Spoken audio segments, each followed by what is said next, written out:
Good evening. Thank you very much for joining us to the special podcast and discussion regarding the new and the latest operation of Israel in front of Gaza, Operation Shield and Arrow, that began yesterday with a strike on three prominent Islamic Jihad leaders in the Gaza Strip and the destruction of few crucial infrastructure of manufacturing of the Palestinian Islamic Jihad.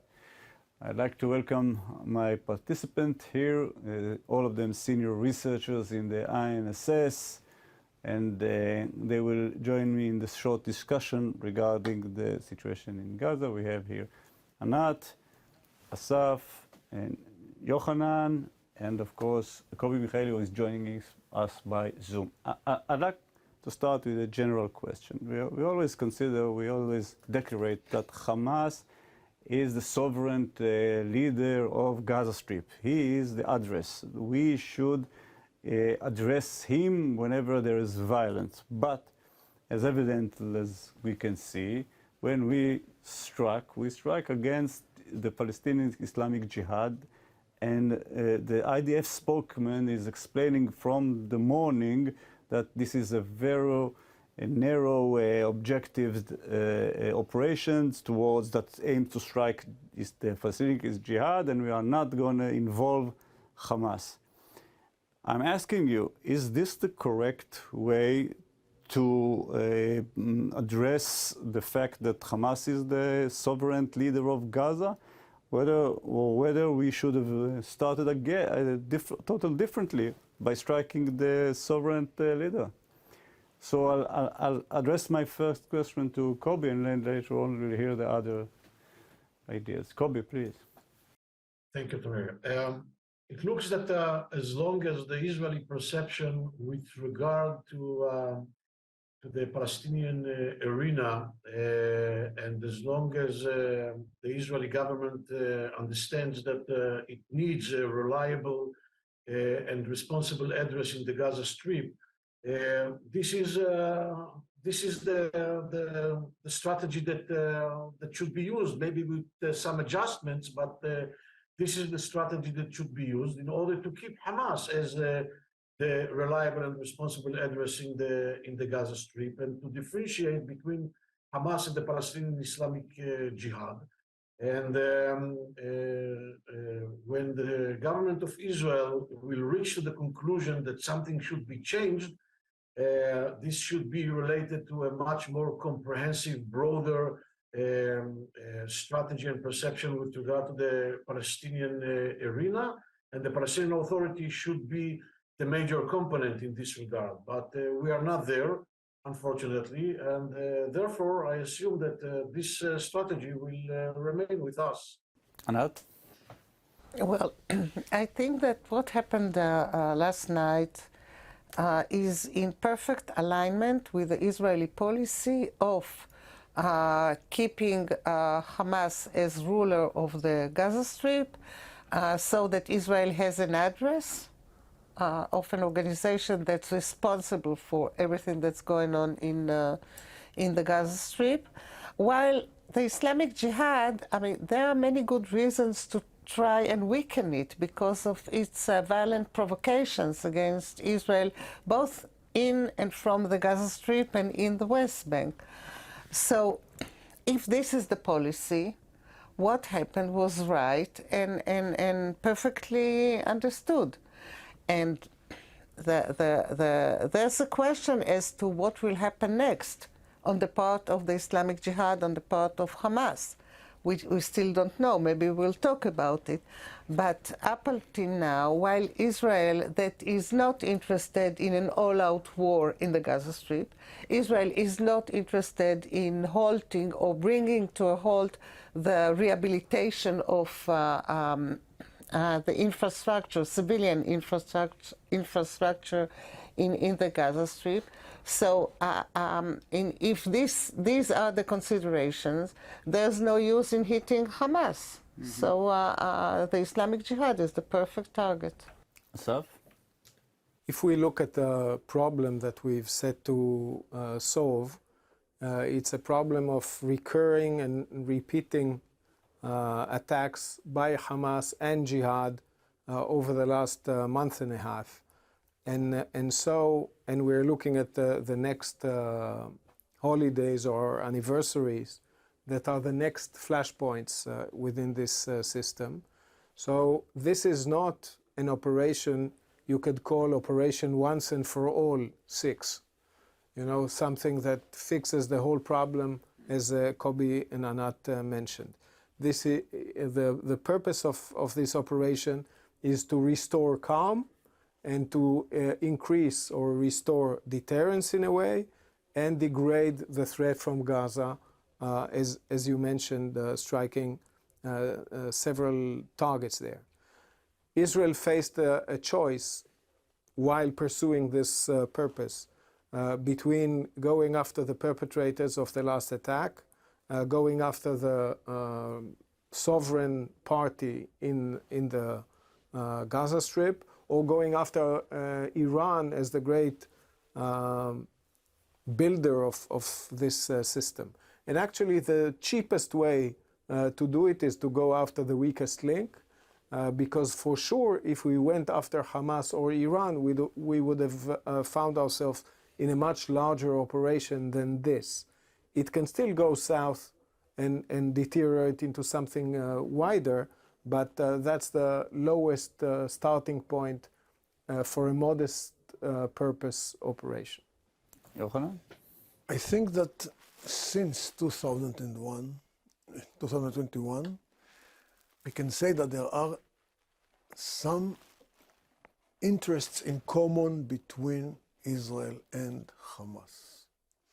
Hamas does not want anymore to continue with the destruction of Gaza, because the citizens of Gaza suffered a lot and they need a break, some time for break. And Hamas understands this issue and try to move the confrontation out of Gaza. Israel has a policy of division between its enemies, and every part of this enemy who can be out of the confrontation, it's easier for Israel to continue with its policy. So what we are facing now is something new that we have reached 1 year before, when Hamas didn't participate with the confrontation with the Jihad Islami. Now Israel initiate this attack last night, and it's a new component in this game now. So we haven't checked Hamas how it's going to react in this situation. We'll discuss it in a minute. It's a new let's say it's a new check that we have to see how it's going to behave. I'll share with you my idea. I think what happened yesterday is revenge served cold. It's a revenge over, or retaliation over what's happened a week before, and due to several elements that involved, I think, working accurately in a very direct manner against the PIJ is better, because if you work against Hamas, it's a much larger operation. It's a scale of it's a war. And I add another topic another issue to the discussion, which is the internal situation, the political turmoil that we are facing due to the judicial reform, and the unrest on the streets may interfere in or obstruct the decision-making process. So going to a large-scale war right now could create problems of coercion or internal resilience, and I think working directly and I totally agree with Assaf, it will not solve the Gaza problem, it will not solve the Palestinian-Israeli conflict, it's just a minor operation that should have been done, and maybe will increase a little bit, a few degrees in the deterrence balance between us and in Gaza, that's all. But let's go forward to I think the biggest question facing right now the senior commanders in the IDF is the question of Hamas. Will Hamas join the counter-fire or the operation right now? Just where we are recording this podcast, maybe it is about, I think, 15 hours after the attack, and so far there was no retaliation and there is no firing from Gaza, which is strange. I think it's the longest period of wait before the starting of the fire, but most of us tend to agree that eventually the PIJ will open fire. But the question will be whether Hamas will join the operation, and I'm asking you that. What do you estimate how it will turn on? Let me start with Yohanan. As much as I know Hamas,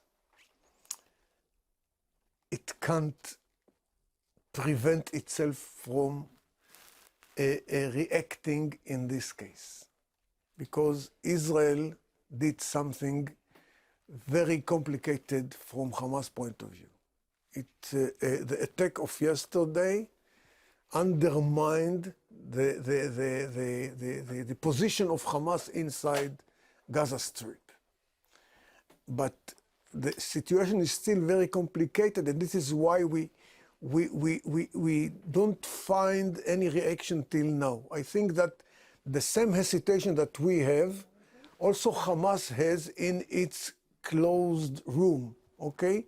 They are thinking about the best way to react without absorbing the re-attack of Israel, okay? Because it doesn't want, as I said before, to make another destruction in Gaza, okay? The strategy of Hamas in these days is to move the conflict from Gaza to other places, not to continue in this area, okay? So I think that this is one of the questions. The second is how to prevent Jihad Islami from making something that can be overdoing. Okay. Kobi, can you share your thoughts about it? Yes, I think that first we have to mention that the Palestinian Islamic Jihad is not less than a headache for Hamas in the Gaza Strip. The Palestinian Islamic Jihad challenges Hamas and actually interrupts Hamas from exercising its power and sovereignty according to its interests and its understandings. And therefore, Hamas is pleased that the Palestinian Islamic Jihad becomes weaker. On the other hand, Hamas cannot leave the Palestinian Islamic Jihad alone, mainly after all the cognitive campaign which is done now, not only in the Gaza Strip, but mainly in the Gaza Strip and mainly by the Palestinian Islamic Jihad with regard to the casualties of mainly the children in this attack. But as far as I understand the strategic interests of Hamas is not willing to drag the Gaza Strip to a broad campaign vis-a-vis Israel. Hamas still prefers to keep the Gaza Strip outside of any military campaign and to operate the other fronts, mainly the West Bank and the East Jerusalem. And therefore, I think that Hamas will make all the possible efforts in order to contain the Palestinian Islamic Jihad, or at least to minimize the response of the Palestinian Islamic Jihad, and to convince the Palestinian Islamic Jihad to distract or to remove the retaliation from the Gaza Strip to the West Bank / East Jerusalem, or inside the state of Israel. If they will succeed in doing that, I'm not sure. Assaf? I think Hamas is now looking for a response that is just right. Hamas. It needs to be impressive enough to answer the ideological, strategic, and political demands, or pressures, and it can be, many ways to do it, but controlled enough not to drag itself and Gaza into a wide conflict with Israel. So it needs to do something that Israel can contain or respond in itself in a constrained way. Now, two caveats that we need to take into account is one, that the quiet now is used for creating surprise, like we have just demonstrated. And the other is that all the calculation and the thoughts need to answer for the miscalculation test. Our enemies are humans, they make mistakes. Like we sometimes make a mistake, they may now seek something and find themselves in a different way. Mm-hmm. In a different place. Well, By the way, it may just came that another announcement by the Joint Factions War Room that declares that Hamas will join, will be a part of the retaliation. This is now just received it just now. That is all just talking till now. This is just yeah, to influence your answer. It goes in line with everything we talked about. I agree with my colleagues here, but I would like to add one more component to the equation. There may be some disagreement between the leaders of Hamas in the Gaza Strip and the leaders in the diaspora as to degree, intensity of the reaction and also the timing, because the leadership on the outside is known to be more militant, and it's not unique in this sense if we think about other conflicts and wars. But I believe that in this case the local leadership of Hamas will prevail, because of its proximity to the people on the ground and its awareness of what needs to be done in order to enable Hamas to continue building or rebuilding the Gaza Strip and continue its struggle for the helm of the Palestinian National Movement. Okay.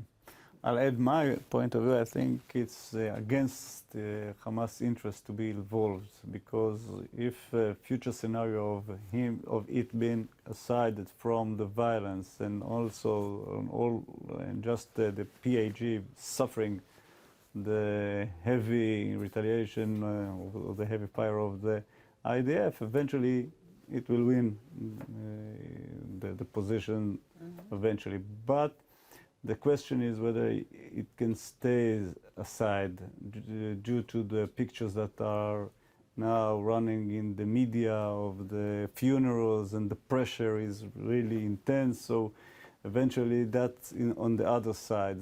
Plain and cold, the interest, I imagine it will do its best in order to stay aside, but maybe forced into some kind of activity. Yeah. So, still yet to be understood as the situation evolved before our eyes, and we wish the best of luck to the forces that are conducting the operation right now, and we will still see how it evolves. Thank you very much for participating. Thank you. Thank you.